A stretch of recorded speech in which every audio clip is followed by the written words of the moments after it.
समस्त को नमस्कार। इहादे मुई आमर जेन उमाशंकर सबुज दुनियार कार्यक्रम चली गोटे बहुत ऐतिहासिक जिनटे जेनटा अच्छे पौराणिक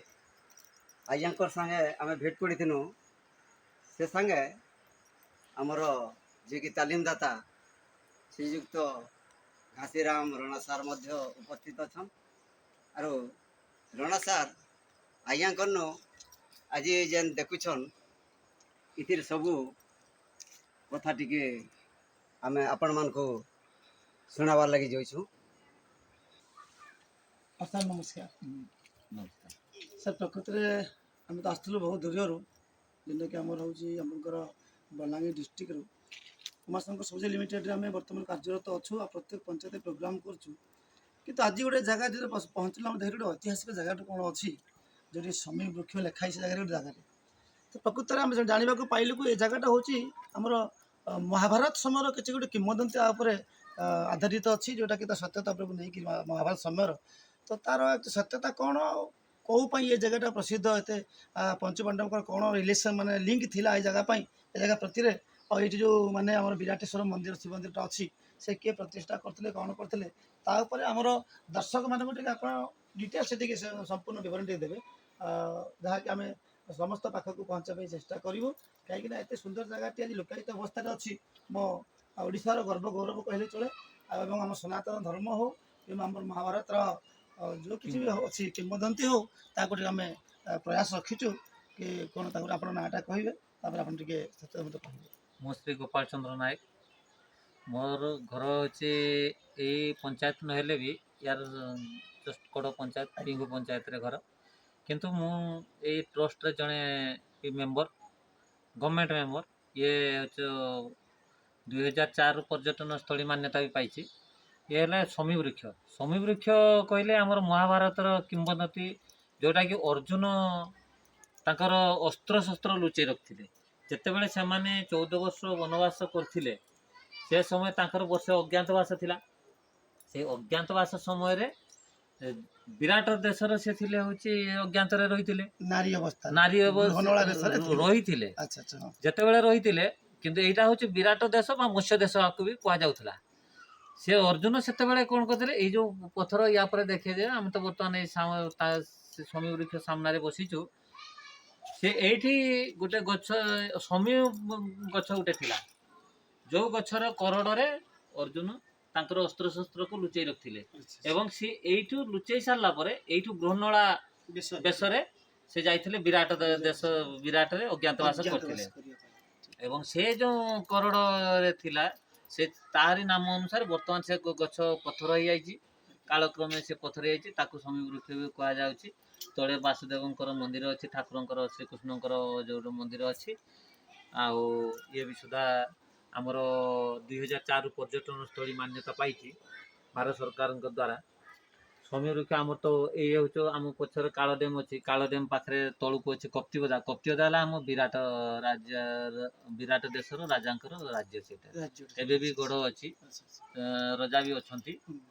आ सी भी आसती प्रति वर्ष आसती मकर मेला आमर ये बड़ मेला हुए मकर मेला मकर संक्रांति बेलू 14 दिन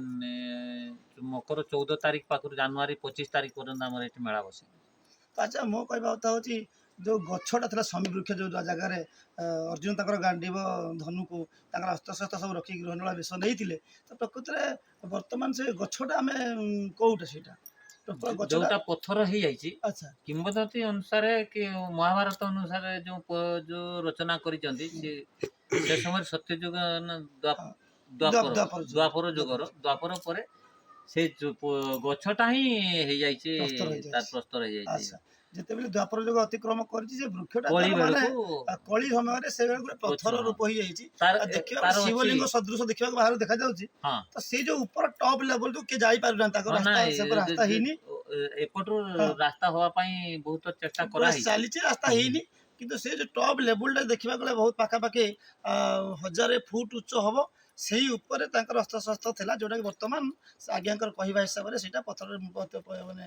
ये परिवर्तित हो जाए बहुत बहुत धन्यवाद ନାଇଁ ବର୍ତ୍ତମାନ ବି ସୁଦ୍ଧା ଆସୁଛି ପଶ୍ଚିମ କୋଟରେ ଗୋଟେ ଗୁମ୍ଫା ଅଛି ଆଚ୍ଛା। ଯୋଉ ଗୁମ୍ଫା କି ପଥର ଜାକି ଦିଆଯାଇଛି ସେ ଭିତରକୁ ଯିବା ପାଇଁ ସେ ନିଶ୍ଚିତ। ଭିତରେ ଲାଇଟ୍ ମାରିଲେ ବି ଦେଖାଯାଏନି ଆଚ୍ଛା ସେ ଏମିତି ଉଠିକି ସେ ପଶ୍ଚିମ କୋଟ ବାଟ ଉଠିକି ଆସିଲେ ଗୋଟେ ହୁଁ। ଗୁମ୍ଫାଟେ ଅଛି ଆଚ୍ଛା ପୁରା ଯିଏ ହେଲେ କହିବେ ତିଆରି ହେଇଛି ଏ ଗୁମ୍ଫା ଆଜ୍ଞା ଆଉ ସେ ଭିତରୁ ଟର୍ଚ୍ଚ ମାରିବା ଆପଣ ଟର୍ଚ୍ଚ ପାଉନଥିଲା ହୁଁ। ଏବେ କିନ୍ତୁ ତାକୁ ପଥର ଜାବ ଦେଇ ଦିଆଯାଇଛି କାଳେ ସରୀସୃପ ଅଛନ୍ତି ଲୋକ ହଁ ହଁ ଯିବା ଆସିବା ହଁ କରିବେ ହଁ ସେ ହଁ। ପଥର ସେ ଗାତ କେତେ ଭିତରକୁ ଯାଇଛି ଆଚ୍ଛା ତାହା କେହି କଳ୍ପନା ସିଏ କଳ୍ପନା କରିପାରିବେନି। କରନ୍ତି। ତ ସାର୍ କହିବା ସାର୍ ସେଠି ଗୋଟେ ଗୁମ୍ଫା ମଧ୍ୟ ଅଛି ଯୋଉଥିରେ ହୁଏତ ଅଜ୍ଞାତବାସ ସମୟରେ ସେଠି ସେମାନେ କିଛି ଛୁଟିରେ ଦିନ କିଛି ଦିନ ବାସସ୍ଥାନ କରିଥିଲେ ବାସ ଆଶ୍ରୟ କରିଥିଲେ ନେଇଥିବେ କିନ୍ତୁ ବର୍ତ୍ତମାନ ସେ ଯୋଉ ଗୁମ୍ଫାଟା ପଶ୍ଚିମ ଦ୍ୱାର ଯୋଉ ଗୁମ୍ଫାଟା ଅଛି ଗୁମ୍ଫା ମୁହଁରେ